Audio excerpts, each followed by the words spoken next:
I walked in that hospital with so much confidence. They handed me a cup. I'm handing them back a martini. I'm ready. Remember, I went in the room. I jerked off. I opened my eyes. I looked down. I thought I missed. There was so little sperm in this cup, I could have counted them individually. There was a red line on the cup 3/4 of the way up. For what fucking reason, I do not know to this day.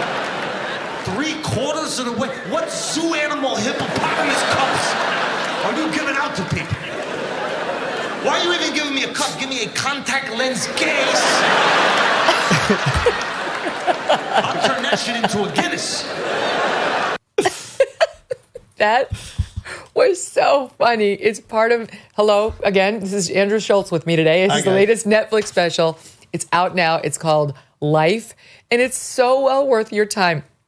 You know, maybe don't watch it with like your 8-year-old, but teenager, absolutely love it. And I would say, like, I watch the whole time where I'm like, oh my God, I'm dying. I'm crying. I hope nobody knows what I'm watching. I hope they can't hear what I'm laughing. There's some adult content in there for sure, but it's all in. But here it's a personal story. This whole thing is about your journey with Emma and trying to conceive a baby. Yeah. And no detail is spared. Yeah. But so it's very personal. It's unusually personal for you. Yeah. Did you run it by her first? So the thing was, at first, like, you know, this is the most like male thing, like, but it's, I assumed that the reason why we couldn't is because it was her fault, right? And I talk about it in the special where I'm like, she was really concerned it was her fault, and I was really concerned it was her fault. Like, we were all really concerned. It's obviously her fault. Yeah, because like men, we have this like confidence in our sperm that like there's no real reason why, but we just know, right? Like every time I've ever had sex with a girl, I was like, oh my God, this is gonna be crazy. Like, what should we do? How do we, calling the next month? I know she's pregnant, guaranteed. Which I now know is a waste. And once we found out that her ovaries were perfect and my sperm was horrible, it actually made it a lot easier for me to talk about. Really?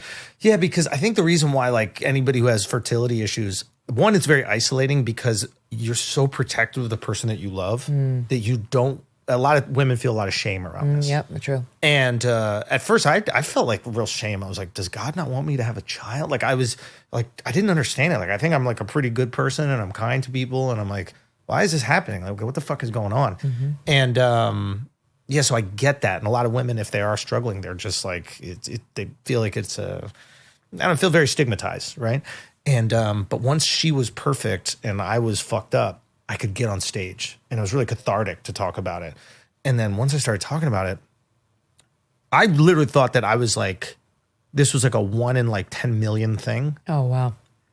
The second I started talking about it, all my friends start telling me that they're doing IVF. Oh, wow. And like all these people in the audience would hit me up afterwards. They'd be like, oh yeah, same thing happened. And I was like, what the fuck? Is this like the last taboo subject? How did anybody ever get pregnant before IVF? Because everybody's doing it. Dude, it is like... It's unbelievable. It's almost like I was like, does anybody really get abortion? Like I'm like it's so hard to get pregnant. Why is this an issue? Like how often do these athletes have unprotected sex that they have 20 kids? Like I couldn't believe it. It was unfathomable.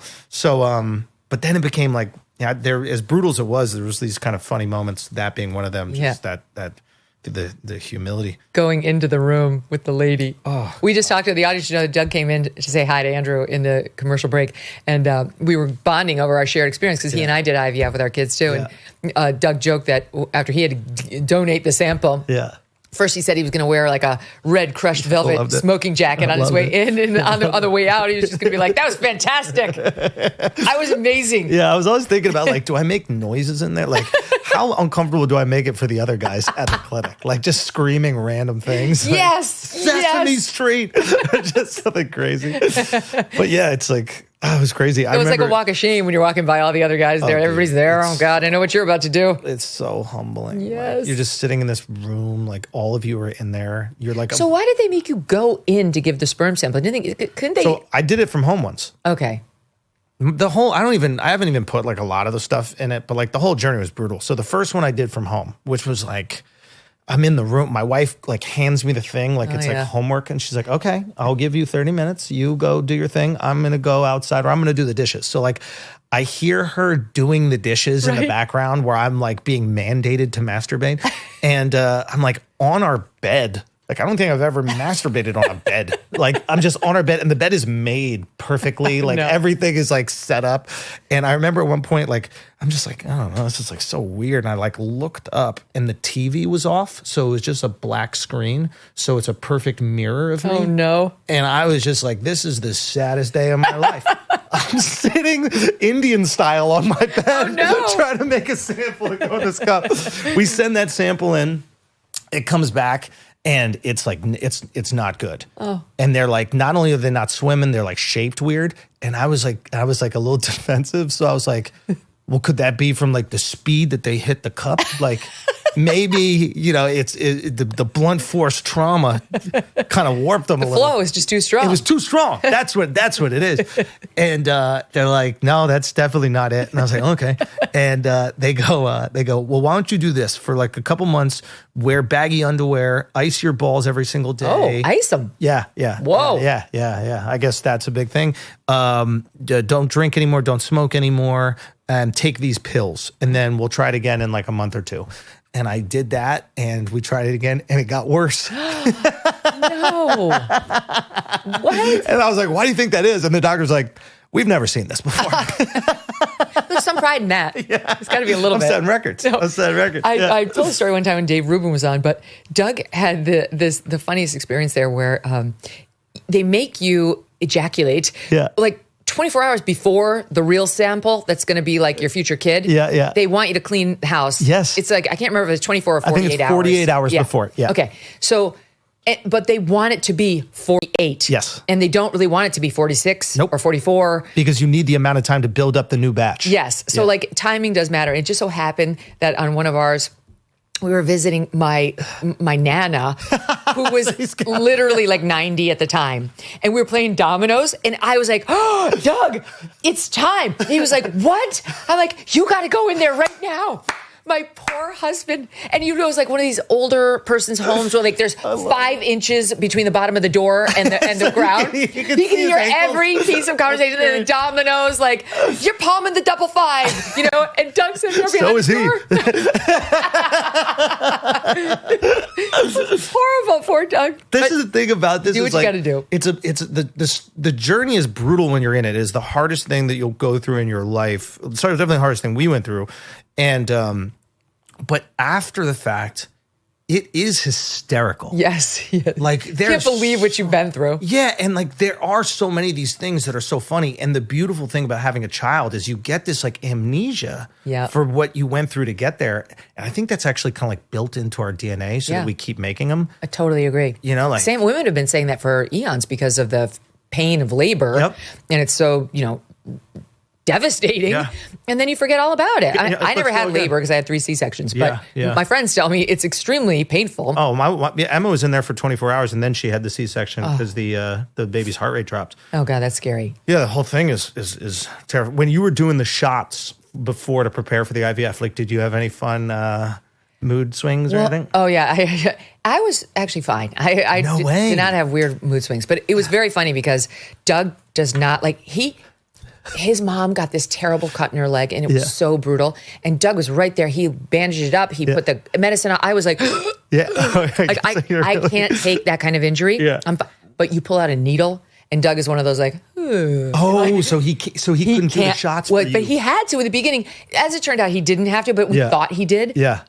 Because in the beginning, they really make it up into a thing. Like, you got to mix the compound, and then it's like kind of back in a hard spot to reach. Yep. You got to ice the area. We're like, oh my God, like our future family depends on this. Yeah. And Doug was in a hot, like a cold sweat. And the superintendent of our building at the time, his name was Lance.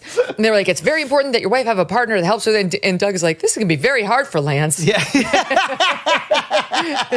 But he did it. Good he for did him. it. He got it through. But honestly, by the 3rd child, you know, Doug was no part of it. I was like, I need no ice. Yeah. I'm good. Boom, we're done. Yeah. Off to the races. It is crazy that they make you mix it at home. So anybody who's not familiar, they give you these 2, I guess, hormonal compounds, and you have to put them together in the syringe. In just the right proportions I'm like, why isn't this done at the lab? And then we just hit it. Like, you don't have to make the Kit Kat, right? Like, make the bar and then send it to me. Right. And I remember like watching my wife do these things, making sure it's the right amount. You got to push a little out so no air gets in there. Right. So you don't give yourself an air bubble, like life or death. Literally. And That's she's scary. like, did I push too much out? Will I not get it? Is this, but there was fun. I mean, Emma would get like, it would really get her going. Would she get angry or just overly emotional? Oh, angry. Like, but we didn't know that was the cause. Oh. So like, I remember we got into it at a Japanese restaurant. You don't realize how quiet those restaurants are until you're having like a loud blow up with like, and the only thing interrupting the blow up, because everybody is already quiet at a Japanese restaurant. Yeah. And then once you have like a verbal altercation, they're really quiet. Oh, I love when somebody has a fight and I'm nearby. Oh my God. Doug and I, like, he'll start talking. I'll be like, be quiet. This is too important to We me. gotta lock in. Everybody was locked in. They're just slurping udon and watching us. And the only thing that would interrupt it is like when a new person would walk in and the whole restaurant has to go, Hasimashe, whatever. And then Emma would feel like they were interrupting our argument. So we're fighting. Hasimasu. Emma goes, "Are you kidding me?" And then back to yelling at me. It's just amazing. Well, you weren't that guy who was like, she's going through a lot. These are just her emotions. I'm gonna let everything slide. I'm not gonna get mad about anything. We didn't know that it was the case.